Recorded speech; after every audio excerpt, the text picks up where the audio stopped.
Hi, I'm Markie. And I'm Andrew. And this is the Happy Everly After podcast.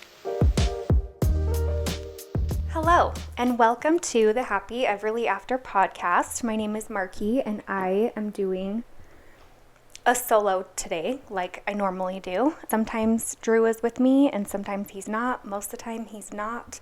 He is busy. He's busy. Love that for him. But this is kind of just a creative outlet for me.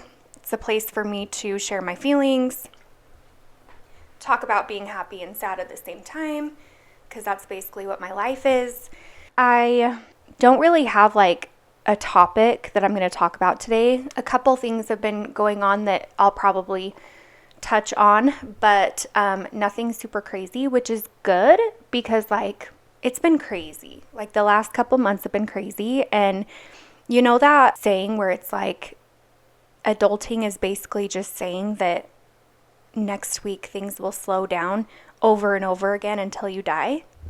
Yeah, that's it. Like, it's just busy, but like, it's fine. It's a good busy. I like being busy. One thing that's not my favorite is I had a friend yesterday tell me, because I was like super overwhelmed. I get really bad anxiety. Ugh, I hate to even like talk about this, but believe it or not, my home gives me anxiety. And the reason why is because a couple bad things have happened here. And so for some reason, every single time I'm like driving home, like I can be home and be fine. It's a problem. But if I'm home, or if I'm not home and I'm driving home, especially if it's at night, my brain takes me back to when I couldn't find Van after the Super Bowl.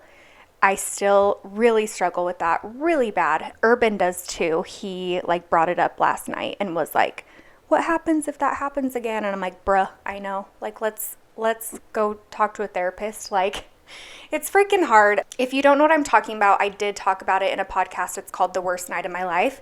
Everything's fine. We ended up finding Van, but he was missing for 20 minutes and I thought my life was over, and like cops were involved, everything. Like it was the worst. It was the worst. Anyways, that's not what today is about. But what I was going to say is I get anxiety when I'm driving home.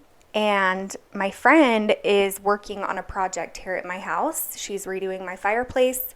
I'm so excited to show you guys what she's doing. She's so talented and she's working so hard, and I love the results. It's literally something I've wanted to do to my fireplace for the 5 years that we've lived here. 6 years. Dang, that's nuts. I'm getting old, y'all. But I get so distracted. Sorry. But she told me, she was like, when I'm feeling overwhelmed and I have this to-do list that's like a zillion, items long, she's like, I literally write them down on paper. I write them down, and then for that day, I just focus on one or two of them. Just like one or two. Like, if your to-do list is 12 items long, you don't have to focus on the 12. Just do one or two. So what I did was I got it all out of my brain, which is what she suggested, and I wrote them all down on my whiteboard, which is right here, and I'm looking at it and I'm staring at it, and what's so annoying is that the marker that I used is red. So that's awesome because it's like, Mayday, Mayday, like this is really important, when it's really not. Like my life is not that hard. It's just the never-ending to-do list, For instance, the couple things I have written on it. Landscape, Jeff, ? Van's kindergarten, sell clothes. Ball toys. You guys are like, what are you talking about? Text Justin. That's literally on my to-do list. Get a 2 foot long pole. I've been paranoid lately about my back door. Don't come murder me, because by the time you hear this, I'll have a 2 foot long pole on like my sliding glass door. So like you can't break in. So like you can suck it if that's what your plan was. Van's bike, goldfish, consults, email my doctor, fix the counter, one of our calendars is like coming off of the wall. Like, it's real cool. So thanks to the builders for that one. Life is great. Everything's fine. That's just my to-do list. And of course I sit down to do a podcast with no topic in mind. And here I am like reading my to-do list out of the corner of my eye, being like, oh, dang, that one's just winking me in the face and I just need to do it. I have a secret. There is something that I have low-key been gatekeeping because I just really wanted to make sure that I loved this product before I talked about it. I can honestly tell you that me and my entire family are obsessed. Have you guys heard of Lola blankets? Lola. Lola blankets, a little bit of history is it was named after this family's Lola, in other words, grandma, and her name was Amy, and she was recovering from cancer, and she obviously found so much comfort in these amazing blankets. But then before she passed away, she ended up gifting her family these blankets so that it's something that they could remember her by. These blankets, let me tell you, they are kind of like the other big name competitor. I won't name names, but the difference is they have a stretch to them. They literally are like just stretchy and cozy, but fluffy and yummy. These blankets, me and my family literally fight over. We have two. One of them is currently in our car because my 5-year-old needs it to go to school every morning because he loves snuggling it in the car every morning to go to school. We're obsessed. So make sure you check out Lola blankets. It's something that you can gift other people, especially if people are going through a hard time. It is an amazing gift. And I do have a code. So if you use code, it's just my first name, MARKIE, MARKIE. And I literally, when they have big sales and things like that, I would stock up. These are amazing gifts. And I am telling you, me and my boys fight over them. So check them out and tell them I sent you. I have a quick story. I was driving to take Van to school today, and there was this girl, and she was kind of diagonal a little bit in front of me. So she couldn't see me. If she wanted to see me, she could have turned around and looked back, but naturally you don't turn back and look at people, right, while you're driving.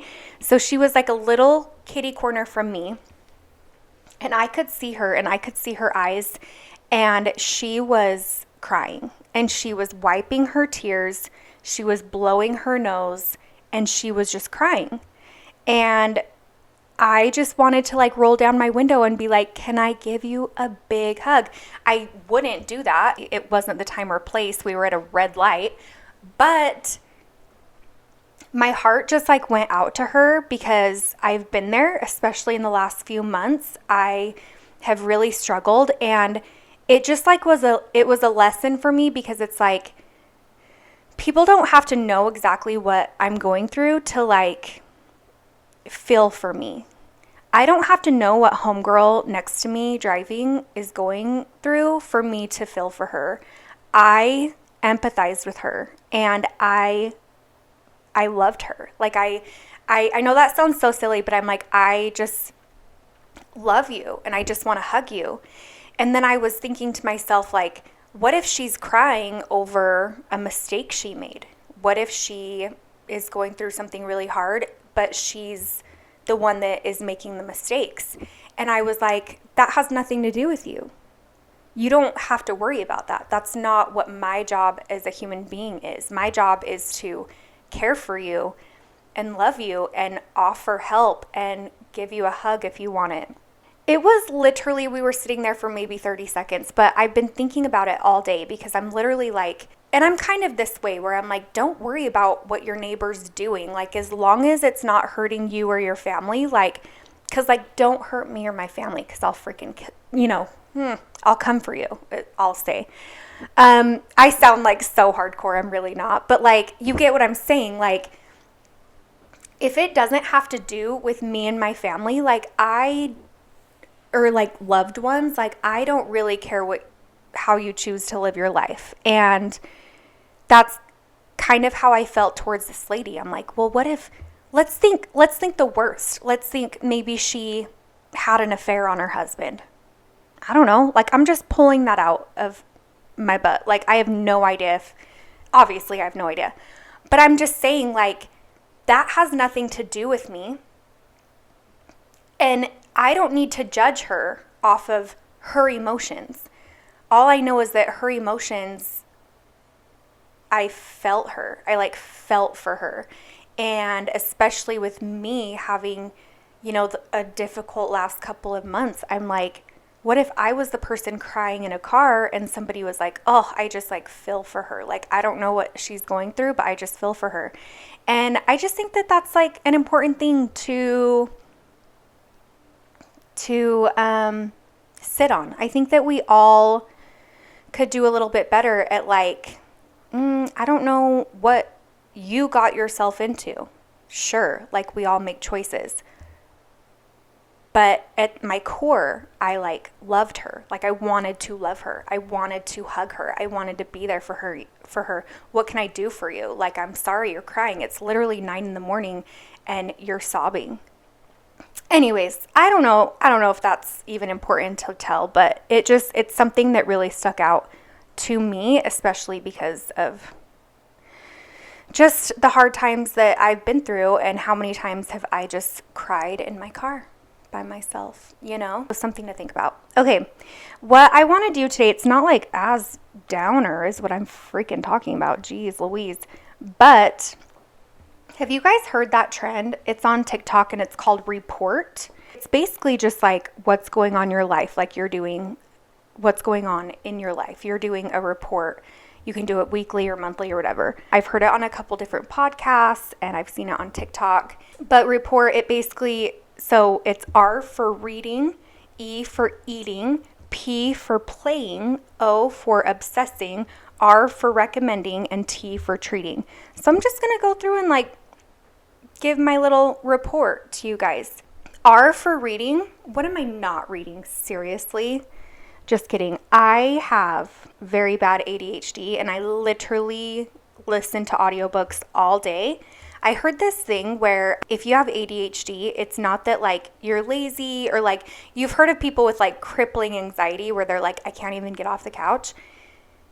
Or what about people who ADHD people are really good in like emergency situations? Like we're pretty good at like keeping a level head and like doing what we have to do and making good decisions. I heard this thing. I need to find it because it was life altering, but it was this lady talking about how having an ADHD brain means that your brain is giving 100% no matter what. So, okay, pause. I have to tell you guys about this meal service I've been using and I'm so obsessed with it.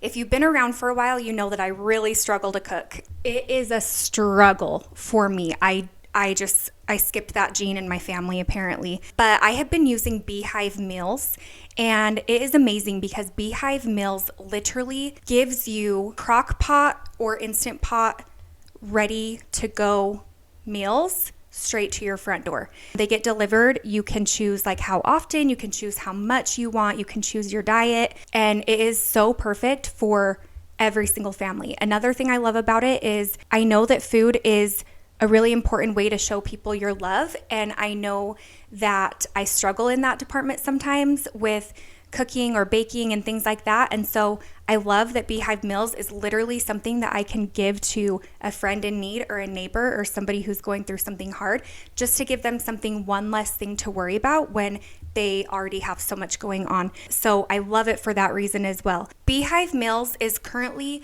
getting shipped to Utah, Arizona, Idaho, Colorado, Nevada, California, Washington, Oregon, Wyoming, Nebraska, Montana, and New Mexico. So if you are in those states, freaking try this meal service. It is amazing. I know there's other meal services where you can get all the ingredients and you can actually like cook it. And I know that that's fulfilling and awesome for people. I've used those in the past as well.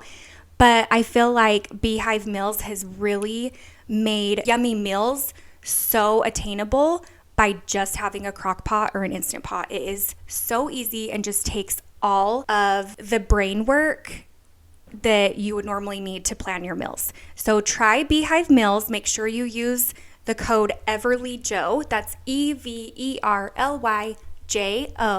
and you will get a discount. Tell them that we sent you. And now back to the podcast. Bye. If you are in an emergency situation where 100% of your brain has to focus on that one thing, your brain is focused 100% on that one thing. If you're having like a down moment and you want to like relax or like get a facial or something, you can get a facial and that can be 10% of how hard your brain is working, but the other 90% is focused on your to-do list. It literally is like, it's just a balance all day long. Whatever I need in this moment, my brain is going to balance it out. And so I just bring that up because with reading, I'm the type of person where like silence is very aggravating for me. And so when I'm doing the mundane like household things where I'm like cleaning my floors or folding laundry or doing dishes, like I have to have a podcast in my ear. I have to have an audiobook I'm listening to. With that said, it's hard for me to retain that information. So if I really, really love a book or want to remember a book, I have to listen to it a solid 2 or 3 times. Like it's bad. I don't know who the main characters' names are. Like I don't freaking have time for that. My brain doesn't find time for that. It's so weird, you guys. Like it's so weird. Someone should study me because I can't give 100% of myself to that audiobook, you know? And then I have friends that they literally like, they're like, I love reading because it takes me out of my world and it puts me into this fantasy world, or it puts me here, puts me there. And I'm like, what? Like that is not how my brain works at all. And that's like so crazy for me to think about. Like I can't even think about like removing myself from this world completely and being immersed in this book. But they swear that that's how it is. So it's just so interesting to think about. As for reading, I've listened to a lot of podcasts lately. I've listened to, like I love the Girls Camp podcast with Haley Rawl. She just, especially with me like leaving the Mormon church, like she's so smart and she's so validating. And just like stories that people have told her that write in or whatever, like just make me feel not so like alone and crazy when it comes to my religious upbringing and me trying to deconstruct it. That's another thing is my podcast, Are You LDS? That one's been popping off lately. Like a lot of people listen to it the last week or so, which is so interesting. So let me know if you have any questions about that. But as for reading, send me all your recs because I love audiobooks. I can read them in a day or listen. And then if I really love them, I'll listen to them again in a year from now and love them again because I don't remember anything. So it's great. Eating. So eating is a weird one for me. I got the gastric sleeve a couple years ago. I have a podcast episode on that as well. Just go search for it. But I just try really, really hard to get my protein in because I have a very small stomach, and so I can't just eat junk food. If I ate junk food, I would be sick. So I have to focus on protein, chicken. I love me some like crackers dipped in like cottage cheese with a little paprika on the top. Like that's really yummy. I'm not a good cook. I burn everything. I burnt toast this morning. I burnt chicken a couple days ago. It's like the easiest chicken to make in the world, and I burnt it, and it's just, and the sweet husband, Drew, was just like, oh, okay, it's fine. I'll eat it. It's fine. Like, he's so nice, but I'm literally the worst. So eating is kind of like meh for me. Playing. So I guess that like goes back to podcasts and stuff, right? That's kind of like where my brain goes. So like, another podcast I love is Maddie Murphy with The Bad Broadcast. She's just real. She's just so real and so entertaining and so fun, and I just love her. And then obviously Josie Van Dyke on The Weekly Trash. She's just so entertaining and so fun, and she's hilarious. Like, she really is so funny. I played like 30 seconds of her podcast for Drew once because I was like, you just have to like hear her and hear her vibe. And literally in that 30 seconds, she said something so hilarious that Drew and I were freaking laughing so hard. It was like something about like pooping her pants. Like it was so funny. I just love her. Okay, obsessing. What am I obsessing over lately? You know what I'm obsessed with lately is I just barely cleaned my wedding ring, like really good. Like I put it in like a jewelry cleaner and like let it sit for like 12 hours or something, and then I scrubbed the shit out of it. It is so sparkly and so beautiful. I cannot even tell you. And I love it. And that's actually interesting. My train of thought went there because Drew and I have been married 11 years, and part of me lately has been wanting to like redo my ring, like in a different setting. The diamonds are from his grandma, which is like beautiful. Like, talk about pressure. Like, he has aunts that are like, you're wearing my mom's diamond, and they're the nicest ever. But it's like 11 years later, like styles have changed. I want something a little bit more simple. So like, let me know what your thoughts are on that. Is that like a thing? Do people like rearrange their settings after so long? I feel like I'm not like the only one with that. So let me know. But I love my diamonds, and I think I just want more like simple. It's funny because when we first got married, I was like, yeah, basketball wife, like big, huge, bold. And now I'm like, oh, I just wish it was like a little bit more dainty and feminine. So anyways, let me know your thoughts on that. But I am obsessed with how shiny and pretty it is because I cleaned it so good a couple days ago. So there's that. And then let's see, obsessing. The next one is recommending. Do I recommend anything? I recommend mental health. I recommend calling a therapist, even though it's really, really hard to do. Making the first call or the first email to schedule an appointment with a therapist takes a lot of emotional energy, and I totally understand that. So I recommend just taking care of yourself and making sure you're healthy, just like I am trying to do that for myself. It's crazy. That's the first thing that came to mind, is literally like, I recommend everyone taking care of their mental health because it's just hard. Like, it's just hard. My life is not that hard, you guys, but like what goes on internally in my brain is like not... I just know when I'm depressed, and I know when it's me versus my depression. I don't like hear voices or anything. Don't worry about that. I can feel when like it's not me. Like, it's like, oh, that wasn't me that just said that. Like, that was just my depression speaking. So anyways, I'm taking care of myself. I really am doing okay. I'm not even just saying that, but I recommend everybody puts their mental health first so that you can show up for your loved ones. And then the last one is treating. What am I treating myself to lately? So I got a facial yesterday. I broke out really bad while I was in Spain because I wasn't very good at like taking my medications that help with all of my breakouts. And I'm kind of paying for it now because it's like I'm just barely starting to like heal now. So I'm treating myself to a yummy facial yesterday, and then like just that basically. That's basically all. Like, nothing really crazy is happening. Both my boys are healthy and in school. Don't come murder me, but Drew is out of town for the next couple days. He'll be back in town by the time you hear this, so I'm not worried about it. But we're doing good. We're just getting projects done, and I'm going to sign off here and check something off of this to-do list. So that's my next goal. Thank you so much for being here and for supporting me. Just remember that you can be happy and sad at the same time. You can feel a zillion different feelings all at once, and that's completely normal. And to throw yourself a bone, and it's finally starting to warm up. I